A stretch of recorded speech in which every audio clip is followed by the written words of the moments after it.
The Lift & Co. Cannabis Expo returns to the Metro Toronto Convention Centre, November 18th to the 21st. Discover and learn about all things cannabis. Get your tickets at liftexpo.ca. Must be 19 plus to enter and attend.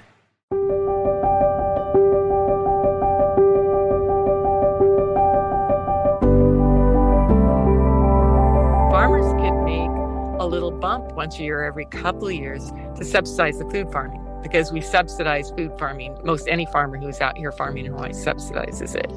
So it kind of brings it back to the plant, some of its roots. You know, if you trace the sociological roots of this plant in other island, nations in the Caribbean and even back to the continents, it was very important in terms of uplifting communities economically.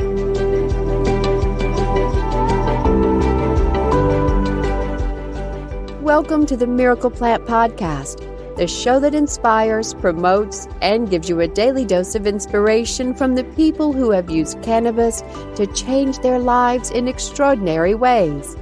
Here's your host, Justin Benton. Welcome to the Miracle Plant Podcast, where we explain this misunderstood plant with so many different names. Today, we have a great guest that I've met on this incredible platform, Clubhouse. She's been growing hemp cannabis for decades with her husband. We met on Clubhouse, and her spirit and her energy, it was just won me over immediately. And I'm so happy to have with us Gail Baber from Hawaii. Gail, welcome to the Miracle Plant Podcast. How are you doing? Aloha. We're doing well. Thank you so very much. Yeah, and I want to say that my husband has been the primary grower for 40 years out here, food and cannabis in Hawaii.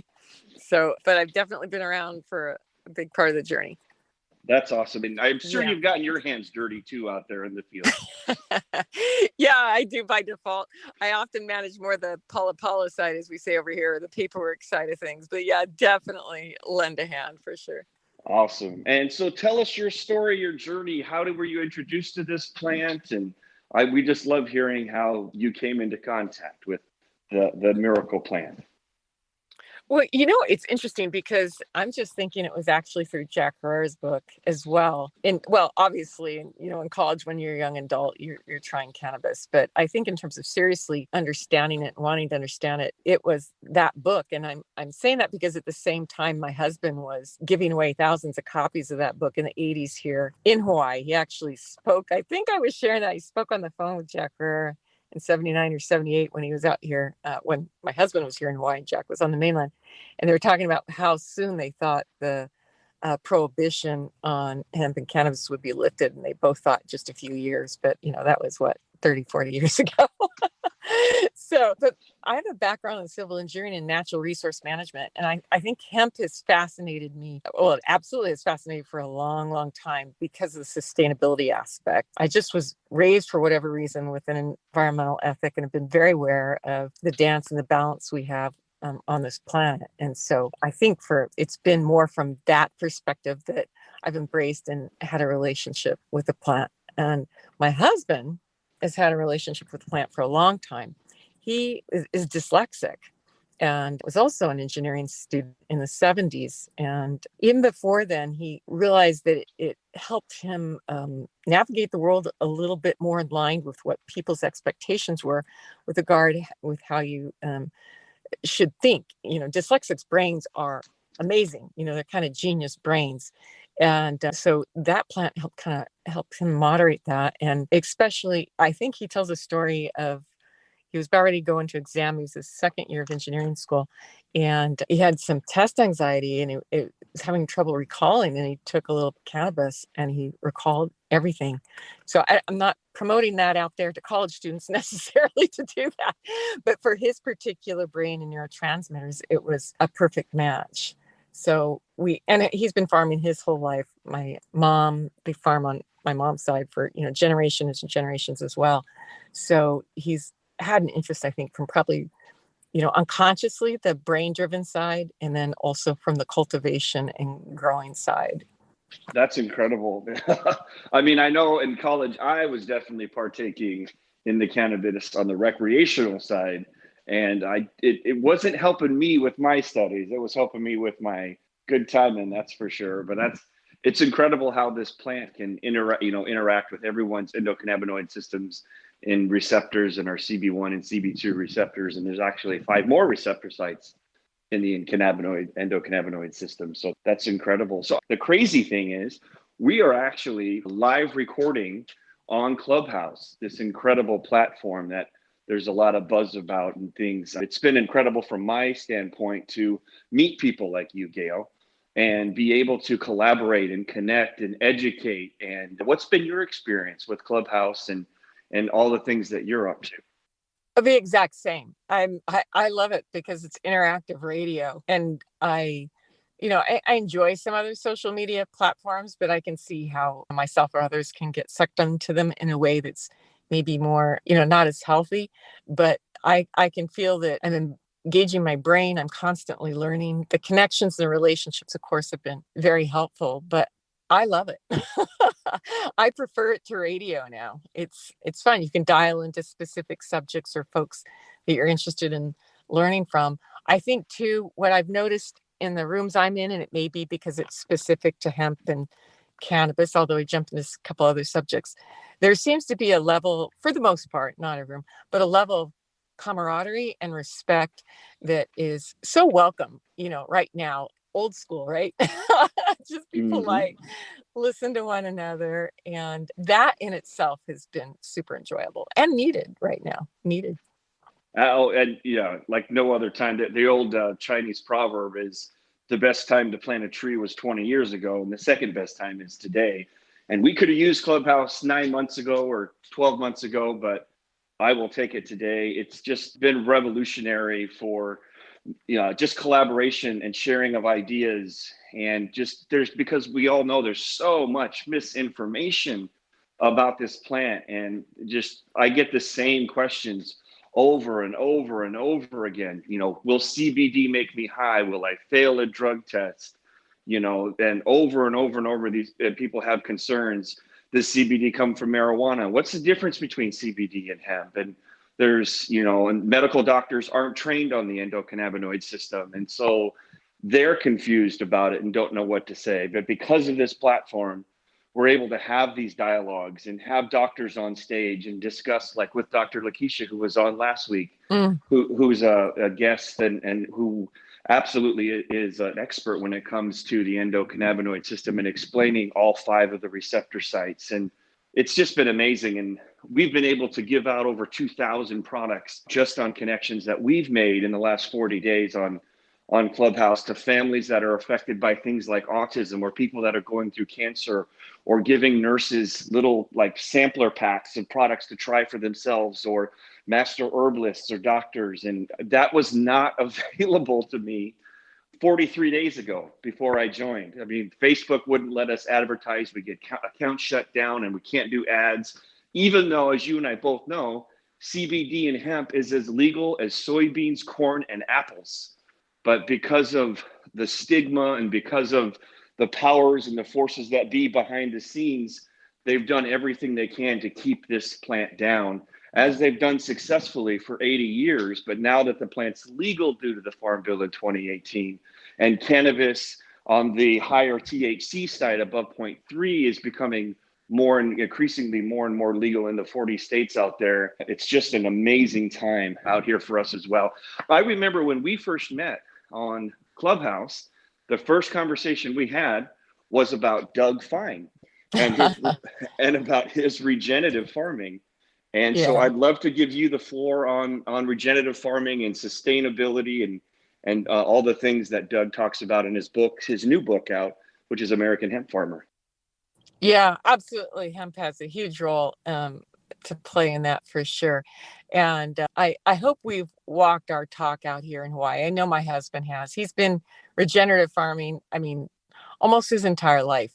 And he grew up going out to his Aunt Tubi's farm when he was younger, and he got to see some practices that he felt were not sustainable. And even as a young man, he was looking for alternatives. And so for sure, I can tell you, he started going organic in the 70s and the 80s, and regenerative farming, including like no-till, And then 30 years ago, really started researching and understanding these microorganisms in soil and creating inoculants, and has been creating a product as long for at least 25 years, probably given more of his products away than he's ever sold or made money on. I mean, it drives me crazy, but but he's an activist in many ways at heart. So yeah, and when you look at the big picture of things and where we need to move towards, it is absolutely a regenerative farming model. And I'm trying to bite my tongue and not be disparaging of other farming practices. I mean, I even have farmers in my own family. They're not organic by a long shot, although we were all organic 100 years ago. So much of this is about scale. And, I think there's a misconception out there that you can't scale regeneratively. It's a little bit more intensive, obviously, in terms of labor and costs, but it all comes down to, well, what's the alternative? Obviously, there's trade-offs. And so we either internalize our costs upfront into our farming, and we do it in a manner that sustains and rebuilds the earth and supports our health, or we slough it off on the next generation. Well, I'm very confident that my husband we've always internalized our costs. We mulch everything, we compost, we build 8 inches of soil a year. And the great thing about that, and we polycrop, and we're not quite a permaculture farm, but similar, just because it's more efficient that way.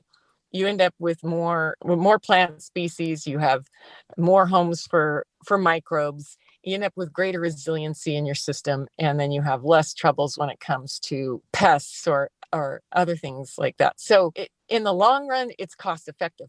When we obviously have agricultural models that are subsidized, and for practices that aren't, it's kind of hard to compete. But the UN and a variety of nonprofits around the world have studied it and said, really, what's going to make sense in the long run is smaller regenerative farms. And I believe we can do it on a large scale as well. So yeah, Doug's a great advocate for regenerative farming and for small farmers in particular. He's been out here to Hawaii and really have appreciated his help in providing a voice for small family farms. Although he says, and I agree with him, the hemp tent is big, and we welcome everyone at this time. Absolutely. That's incredible. Have you written a book yet? Are you going to write a book, Gail? It's so funny. My mom she's an amazing farmer herself, actually. And even though I grew up in the military and we moved all over, my mom would have these incredible garden farms wherever we went. And I appreciate her so much more now, as we tend to do as we age and lucky enough to still have our parents back, or we reflect on them. She started CSAs in the 80s, community supported agriculture projects. Now, to me, that was just like old school because I grew up with that knowledge and understood it. But now I'm recognizing that she was really on the forefront of some of the things she did. And she started them in odd places like Northern Nevada, where it's hard to farm, and started one at a correction facilities for young men to get them involved. So I'm going to get off this podcast and call her again and tell her how much I appreciate what she's done. But so the long story is, I've grown up with someone who has a great green thumb, way better than me, and way before I met my husband. And when she met my husband, she's like, you got to write a book. So I actually am a pretty good technical writer. I don't know that I could write a book that would be, maybe engaging to people, but he has so much knowledge and depth of understanding, just like, anyone that's been in their craft for a long time. But I think in particular, because my background is engineering and kind of applied science, but he, and his as well, but he went off into agriculture. He came out here on summer break from university to surf waves. And that was the end of that. He could farm year round and surf. So that was the 70s and never looked back. So I think what I was going to say was, all farmers are incredible scientists. And to be successful at the growing aspect over time, you have to be incredibly observant. You have to be running experiments in your mind. He has journals that go back decades documenting things. And so just as oftentimes happens in relationships, you see each other with filters, or you don't always, but whenever I hear him speak publicly about something, I'm blown away. I'm like, holy cow, your depth of understanding about microbes, your depth of understanding about soil building, your depth of understanding about the relationship of the plants here is just really amazing. So yeah, someone should write a book about my husband and him farming out here in Hawaii, and certainly all the adventures the folks had out here in the early days with regard to cannabis as something else. And it obviously was much more widely grown, the high THC side in Hawaii, than other places on the mainland for decades, and was really a huge part of the economy here. And I was speaking with a colleague of mine who's I think her degree is in PhD from Harvard in sociology. And when our sugarcane plantation started shutting down, and that happened over a period of several decades, but when the last few were shutting down and the war on drugs started, she said that she did a mini study with some colleagues, and she's like, we're going to see a lot of poverty and a lot more domestic violence because folks are not going to have access. First of all, they're going to be stressed financially because plantations, which were primary jobs, are shutting down. And then the secondary avenues in which people were able to put, shoes on baby or tires on the car was becoming more and more difficult and wiped out. The war on drugs. And I know for a fact the folks that grew a lot of cannabis out here in Hawaii were everyday mom and pop folks. I mean, there's a little bit of folklore around a lot of the Kona coffee folks. There were, older immigrants that had integrated that into their economic model as well as it was more commonplace for better or for worse. So, but I think for the most part for better, because it provided this kind of network economy. And you interrupt me at any time, but that is something that I know the folks that worked really hard to bring the hemp industry to Hawaii, the low THC side of thing for folks that are listening, were really hoping to bring back, was more of that cottage industry model where more people could participate in this, because obviously this is kind of an agricultural revolution in terms of the market share out there and, of course, the products that can be done. Hawaii does have large agricultural landscape, but we have most of our farms are very small. I think like 2/3 of them are less than 40 acres, something like that. We're a lot of small family farms, and we import 95% of our food. So folks who are working on the hemp legislation, especially my husband, who worked on this for decades, started the Hawaii Hemp Council in 1990, had an understanding and a vision that we could integrate hemp into food crops. Even if you don't polycrop, you could grow a crop now and then. And if we had a hui, as we say out here, kind of a cooperative model with farmer-owned infrastructure, farmers could make a little bump once a year, every couple of years, to subsidize the food farming, because we subsidize food farming. Most any farmer who is out here farming in Hawaii subsidizes it. So it kind of brings it back to the plant, some of its roots. If you trace the sociological roots of this plant in other island, nations in the Caribbean and even back to the continents, it was very important in terms of uplifting communities economically.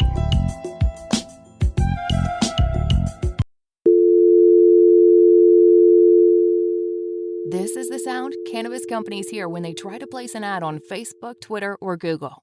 The tech overlords' arbitrary discrimination against our industry is unfair, but until they change their restraint of trade policies, we need an alternative way to share our message with our customers.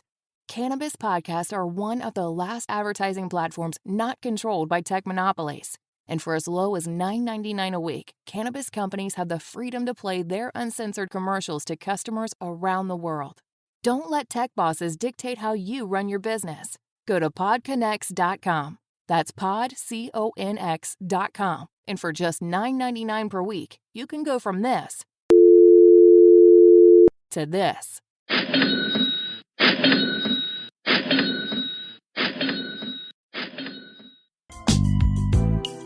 And that is a long answer to, should we write a book about my husband? And the answer is yes. I'm sure every listener right now is shaking their head up and down. Yes, Gail, you should write a book. So there's been some interesting hacks, I guess, if you could call it that, on Clubhouse that I've learned. Is so basically people will take even this podcast when we're done. You can take this podcast that will be on, MJ Bowles and podCONX that Dan's out here producing and recording. And you can listen to it on that platform or Apple or wherever you find your podcast. And you can literally download the podcast and put it in either Google Docs, or there's a couple other platforms like Designer with 2 R's. And it will literally transcribe all of the, even from video content, but from audio content. and it'll just transcribe everything in there. And then you can clean it up with Grammarly, and I don't think you would need any help with an editor based on the way that you communicate, but if you wanted to, you could find an inexpensive editor on places even like Fiverr, and they would be able to edit it down and help make everything real clean and simple. And you can upload it on places like Amazon real simply. And I watched all this happen. The first couple nights I was on Clubhouse, I met Robbie Cornelius and Joe Ingram, and he literally showed how you could do this. And you would have a book up and running, completely published. And he actually got it on the first a top-selling bestseller on Amazon in 48 hours.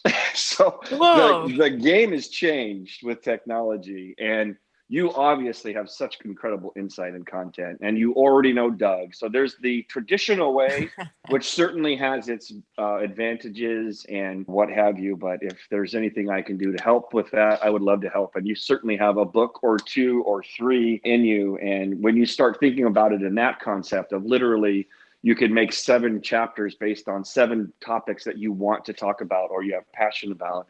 And then you just start talking, or you have a podcast like this, and then you download all of that content, and then you upload it, like I was saying, and then that's a chapter, and then next chapter. And then before you know it, people are literally writing books from start to finish, complete 200-300 page books in less than 2 or 3 weeks. So it's not as hard as it thinks. And just to kind of give you a little nugget to chew on there. So that is beautiful. I'm really up to learning more. And that feels that kind of democratization and access to tools. So, we can just get more good work out there, and people can participate more in whatever level they want to, is almost a reflection of what we're seeing in Clubhouse as well, too. There's access, people at all different levels of industry are able to access folks at all different levels. And what you just downloaded with regard to being able to publish a book feels very synonymous to that. That actually gives me so much hope about humans and the proper use of technology. Thank you.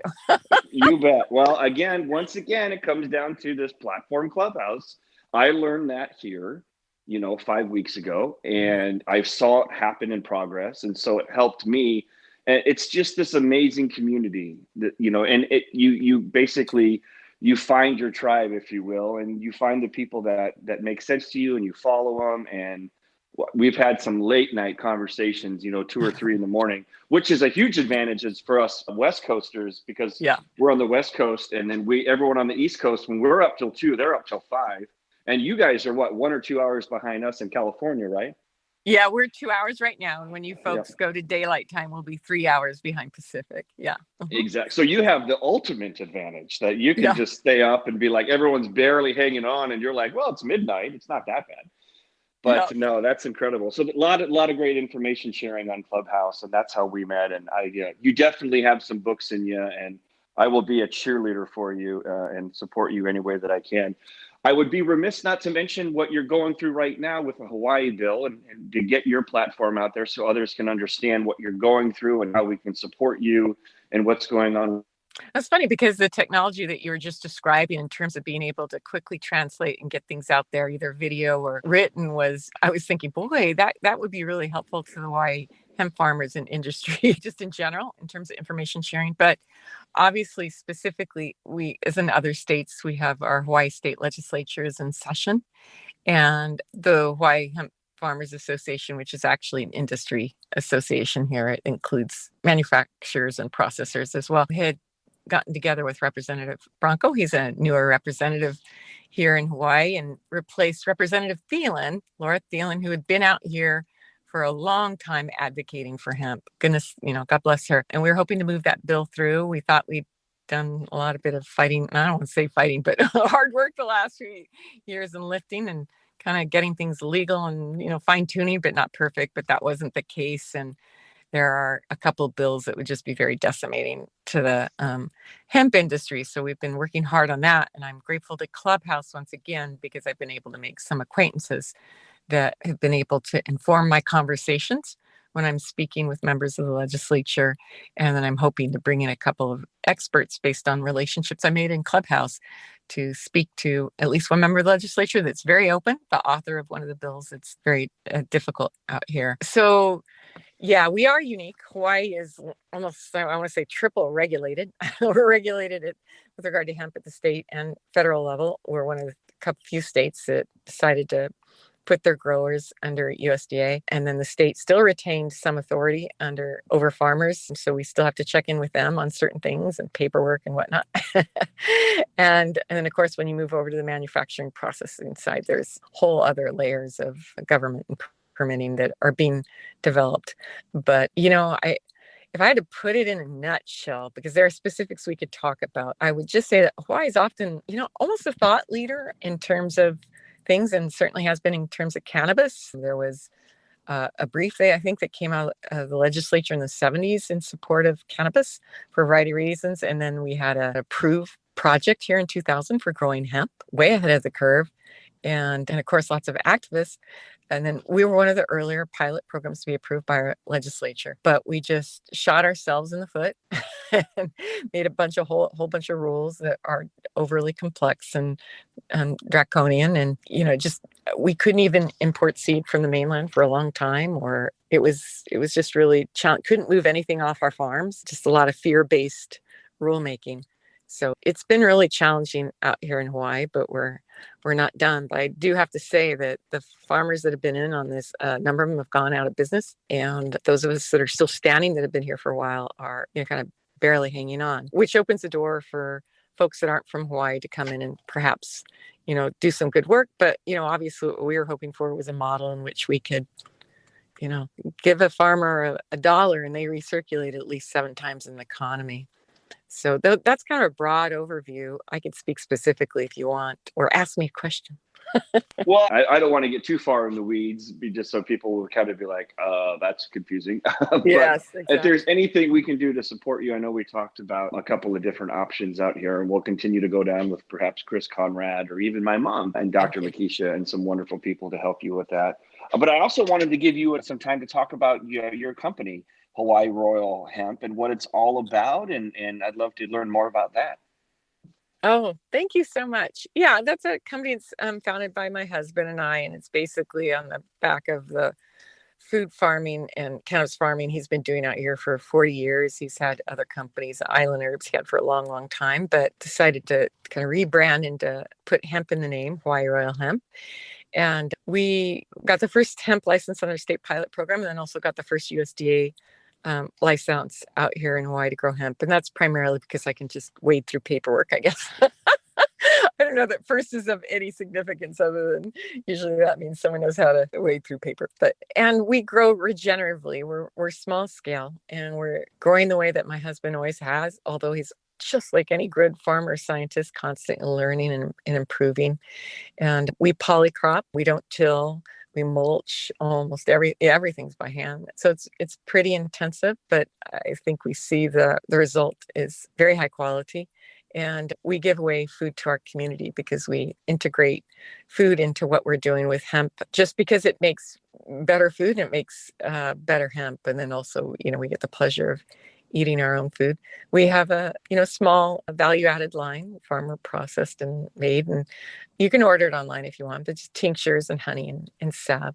And so we're very much about regenerative farming and bringing our local community with us as we go through this journey.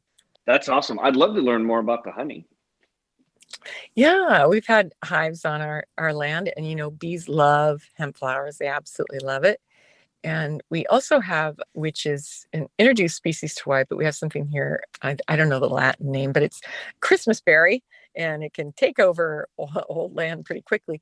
But it's a lovely windbreak, but it is also very similar to the honey that comes from Christmas berry is very similar to manuka. So it's very medicinal. So that's the honey we have on our land. That is amazing. And I know that, is it raw honey as well that you sell?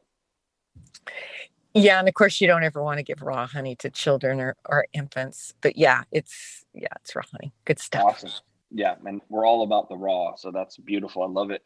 Well, it's just been an absolute pleasure. How do people reach you, Gail, especially if they could help out with the Hawaii legislation, or if they want to try your products, or just talk to you about being a big book publisher? How do they find you, Gail?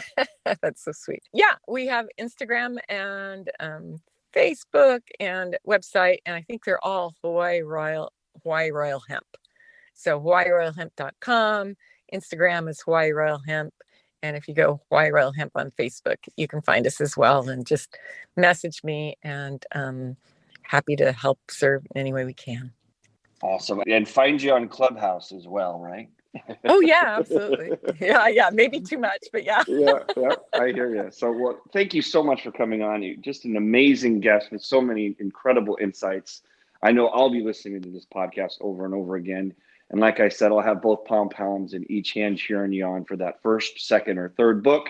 And if there's anything I can do to help, like I said. So thank you for coming on. Thank you, everyone, for tuning in and listening to the Miracle Plant podcast.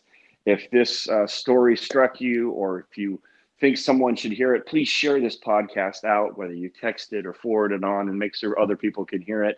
The best thing you can do for us, so more people can hear these incredible stories and guests like Gail, is to review the podcast on Apple and just give us a quick little couple minutes of what you thought of the podcast and some of your key takeaways.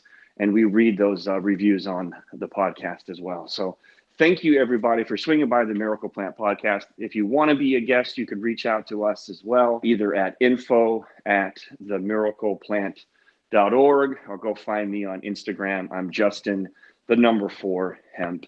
Or you can always find me on Clubhouse about 10 to 15 hours. So once again, thank you, Gail, for coming on.